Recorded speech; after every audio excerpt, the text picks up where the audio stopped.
All right, back with another update. This is week 4 of me sort of documenting my, I don't know, life as a pedal builder.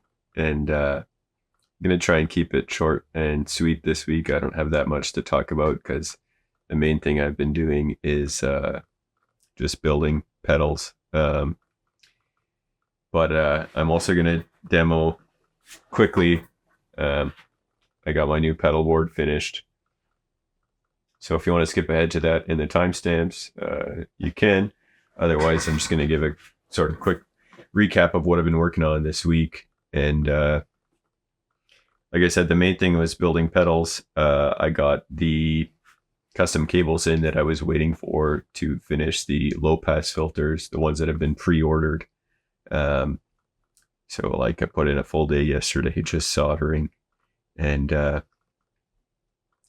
I'm building some extra pedals because in addition to the low pass filters that have been pre-ordered, I got I think I mentioned before, I got a big order from my Japanese distributor and then another dealer order. So I've got, some more phasers, some other pedals I'm working on. And that's why there's nothing really in stock in the website. The only thing really available is the pre-order for the low pass filter. I want to catch up, and this year I've been going through sort of an experiment for finding a way that's sustainable for me to produce and market the pedals. And if you've been following what I've been doing the past year, it's kind of doing 20 pedals at a time for one particular pedal. And I've been aiming to do that about once a month, in addition to, releasing a new pedal each quarter. So initially it was about, the 3 pedals were, the Imperium, the Deluxe Modulation Ensemble, and then starting in the springtime, the Phaser.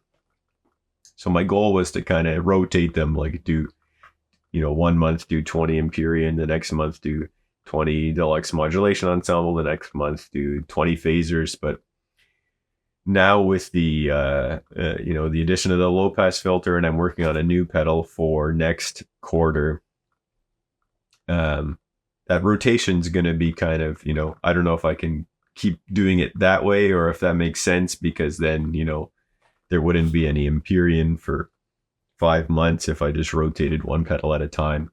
So I'm considering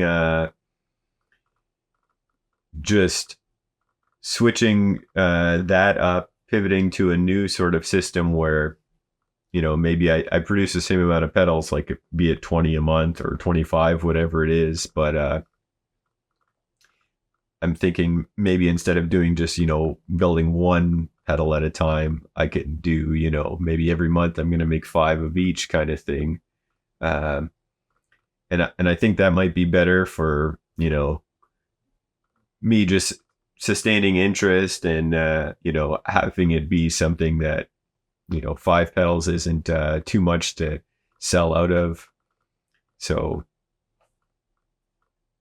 I think that's what I'm going to start to do, probably starting next month once I, catch up with the stuff that's sort of pre-ordered and back-ordered right now.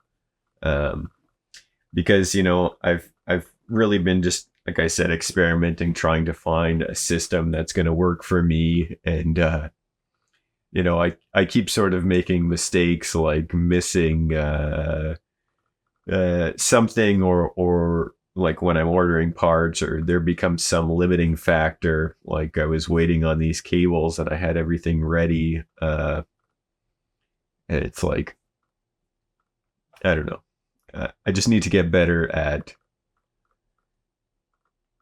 turning this into a well-oiled machine, so to speak. So that's kind of what I've been thinking about. I'm curious to hear your thoughts, if you have any, on how I should produce things in batches. And part of the reason I want to do it in small batches like that is because I just want a sort of a system that makes it easier to manage the inventory and I don't want things to get like back ordered or something like that. So that's why I kind of really manage like what I put up for stock is stuff that I know that I'm going to be able to send out, and either it's already ready, or I know like I can produce it quickly and send it out. um I do typically do pre-orders when I launch a new product, but I don't want to I don't want to be constantly have stuff back order. um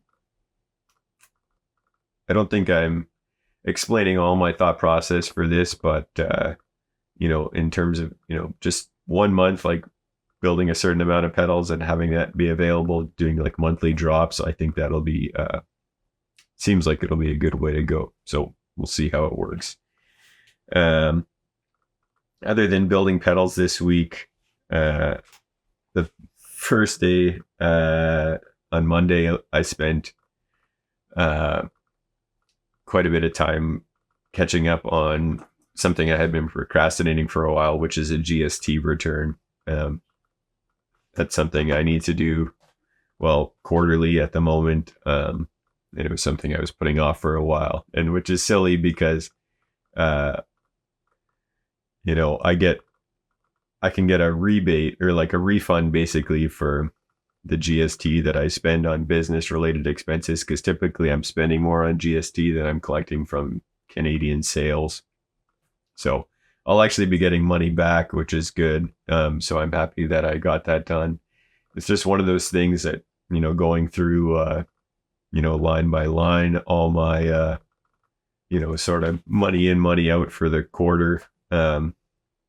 It can be a little tedious, especially if you don't, keep it updated. So I got through that, which I'm happy about. And I just sent off a press release for the Lowpass Filter. I'm sort of kicking myself for doing less than I would have liked to for the launch of this, and it's sort of been like a long, slow, soft release. But I am planning to make it official before the end of the month, the launch of the Lowpass Filter. So keep an eye out for a demo, maybe some news articles related to the launch of that. And I put a cap on the pre-order. I think I'm only going to allow like 10 more to be pre-ordered because I want to save some stock. I think I'm already going to sell more than I anticipated. So I need to, I think stall it a little bit so I can get some more parts in to build more. Again, kind of stemming from a bit of lack of planning on my end.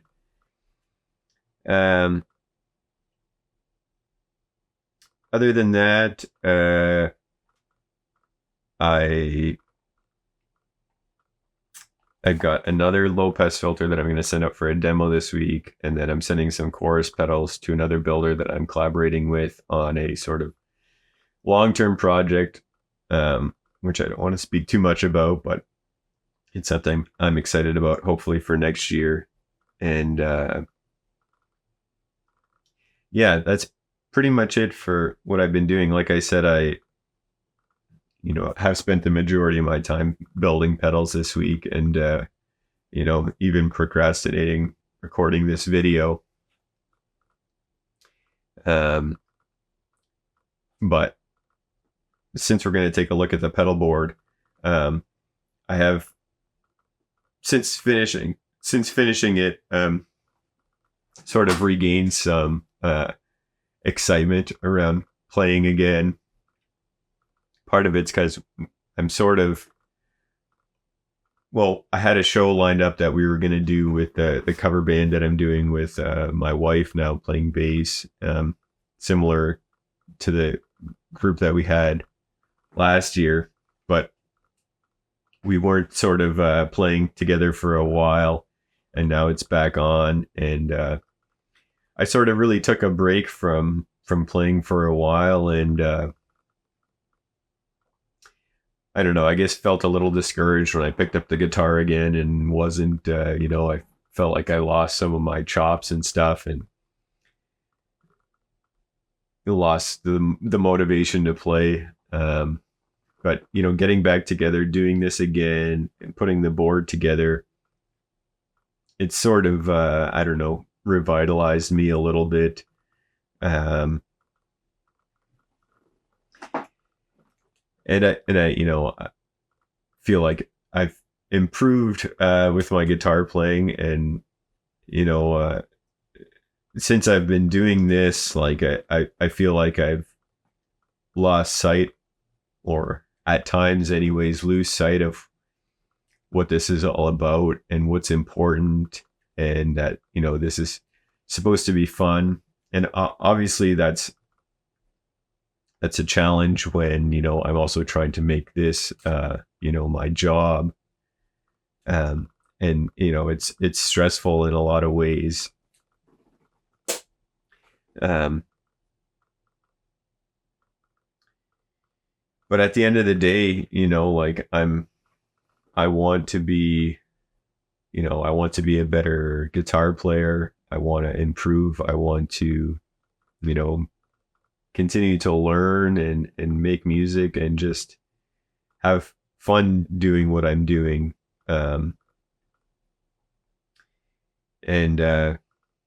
Yeah, well, anyways, I feel like I'm maybe one step closer to that again, which is a good feeling. But I'm going to leave it at that.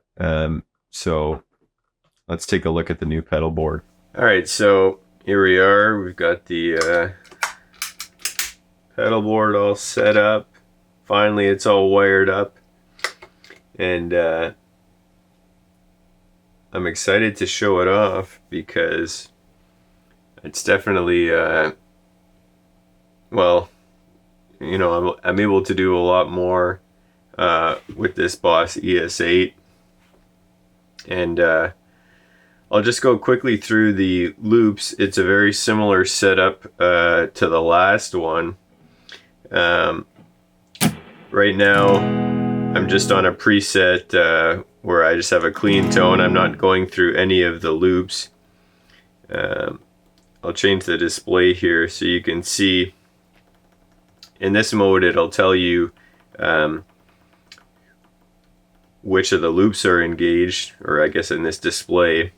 And right now I'm only going through the volume loop, which is kind of like an additional loop for you to put a preamp or a volume pedal. So right now I'm going through just the mono side of my Deluxe Modulation ensemble for the CE1 preamp. So always with my clean tone, I can turn up this level. It's always going through the CE1 preamp. In addition, the input buffer kind of, maintains the signal. Like you don't get that sort of tone suck you would have if you were going directly into this. So that's part of my clean tone. And another cool thing that you can do with the ES-8 is you can change the order of the loops. So right now I have the volume block before loop 7, which is the one that does a stereo split. And I'll explain like kind of that in a minute, but you can basically, move these, I don't know how well you can see this, but you can move the loops around so you can change any order you want, which is pretty cool. So just for the clean tone, again, I'm just going through the CE1 preamp. You can see the level light up, and I also have the effects loop of the Axe effects engaged right now, and that's where I have the Holy Grail reverb.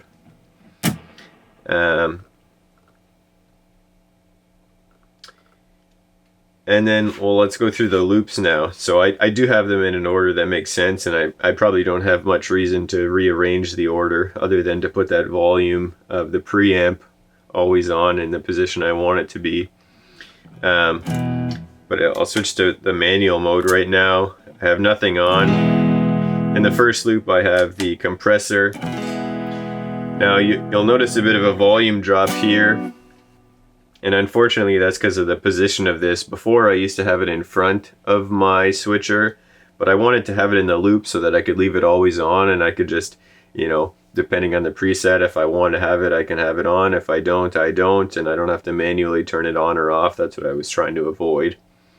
But unfortunately it worked a bit better when it was, you know, fed straight from the pickups of my guitar. Now that it's after the input buffer, it really, you know, reduces the level.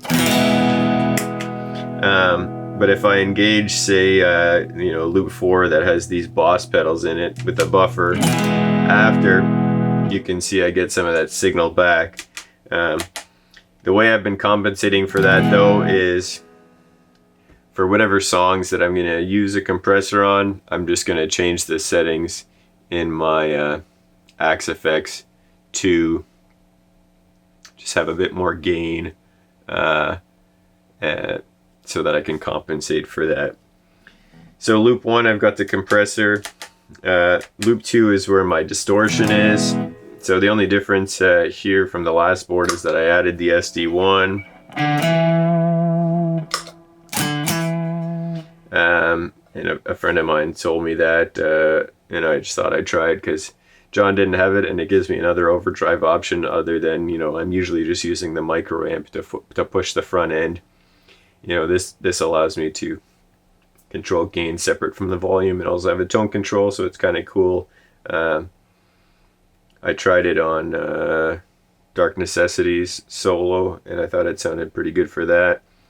So I'm going to find some other ways to use that. But yeah, this again, it's all in the loop of the noise suppressor, and it's going SD1, DS2, fuzz right, big muff, micro amp, and then the super badass at the end. And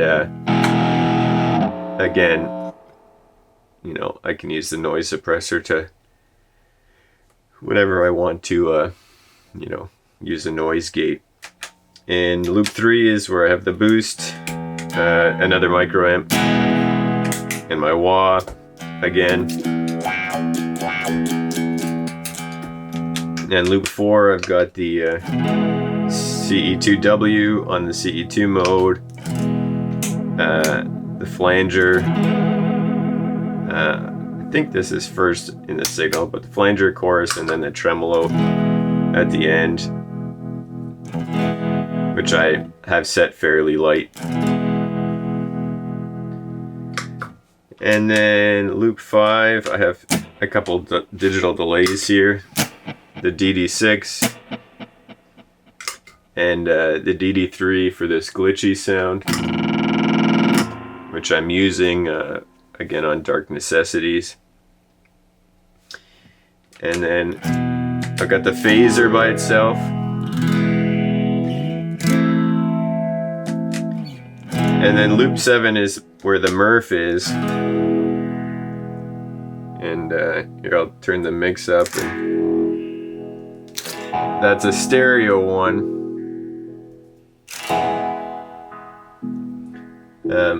But usually I'm using it with distortion. And it's sort of, you know, with the envelope around 6, the different filters sort of blend into each other. And, you know, every second one comes out of the opposite speaker.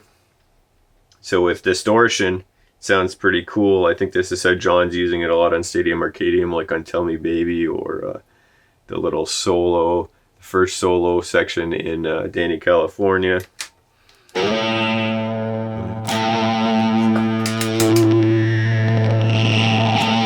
But you can hear it's kind of swirling around, you know, accentuating different frequencies from left to right. So it's really neat.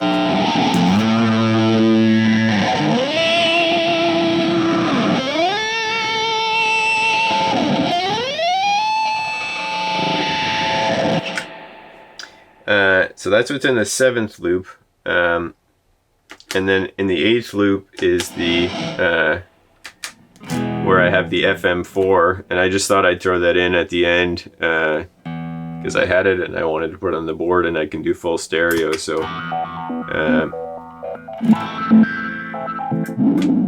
what's oh yeah, this one's got a stereo effect, like that spin cycle.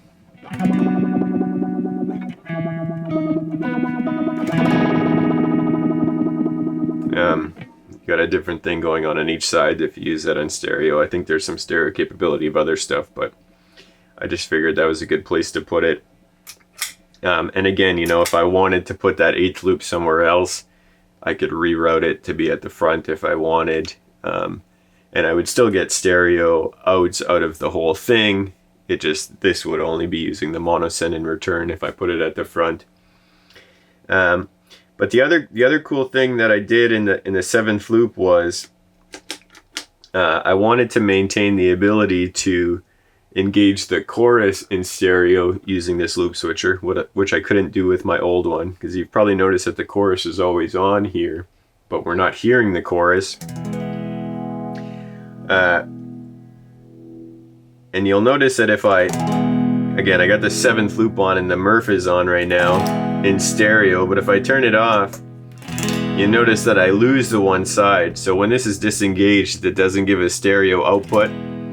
But what I did on the stereo return was use this line selector so that when it's off, like there's no LEDs showing, I'm getting just the normal return from the MuRF.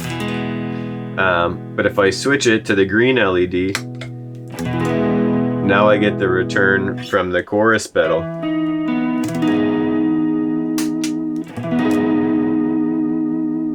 So if ever I want to use the chorus pedal, I can use the 7th loop, but turn the MuRF off and switch this line selector to the A input, the green one. And I also set it so that if I want to use the phaser in stereo, I can switch this to B, so I'm getting the stereo return of the phaser when the red LED is lit. And I'll also need to engage the 6th loop for that. Now I have the stereo functionality of the phaser as well. So I thought that was kind of a neat way, you know, to really get some added functionality out of this 7th loop. So, you know, now if I want, like I said, I can use this on a certain song. Like, I think I have, well, I'm not sure which one it is. Let me see.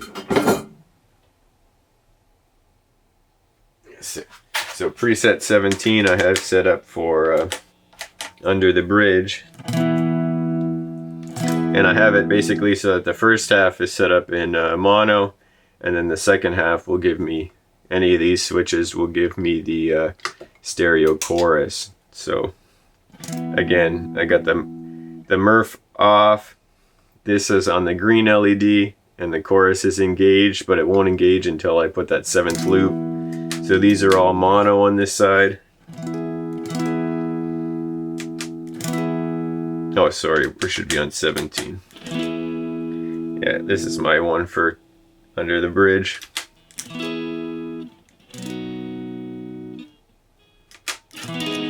And there you got the chorus on.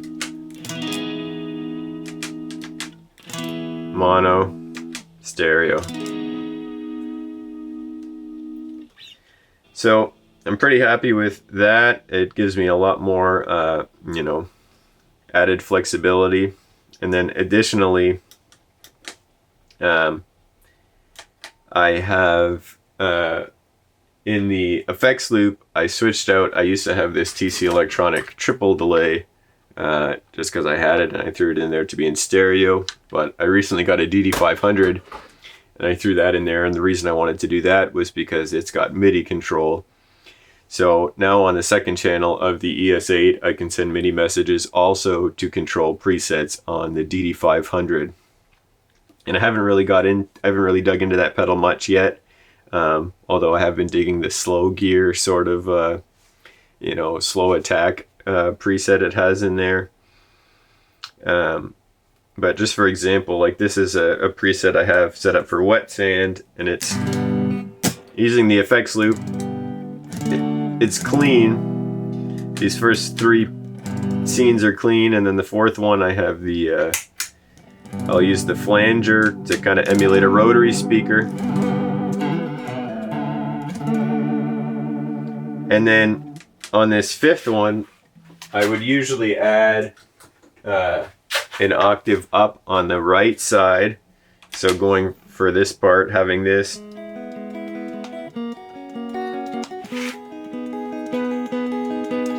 Because in the song, when that turns around, there's some additional instrumentation that comes in, kind of playing the same sort of arpeggio, but I'm not sure what it is. But it's something else playing something, and I thought, well, I can add something else there by putting it an octave up.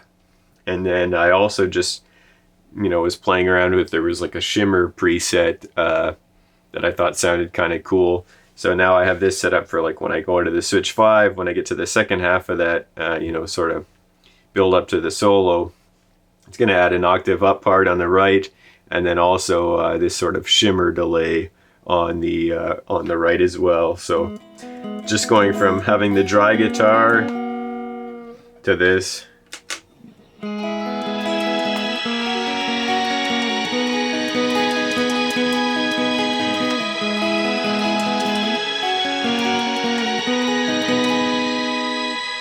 So that's all just happening with, MIDI messages. It's turning on a certain preset on that delay. So that's going to give me a lot more, flexibility for dialing in delays that I want, turning them on or off with MIDI. And it will save me from, I have this on here just if I want to, dial something in manually on the fly or whatever, but I probably won't need to use it with that in there. And since it's fully in stereo, you can edit the preset to be like, oh, my phone ran out of storage. So I guess I'm just recording the top-down shot now. But that's a pretty good overview of it anyway. So let me know in the comments what you think about it. And, hopefully going forward, I can show off a little bit more about how I use it, as I would like to dig into how I've set this up to play certain songs and stuff like that. So yeah, hope you like the new board, and thanks for tuning in for another week. See you soon.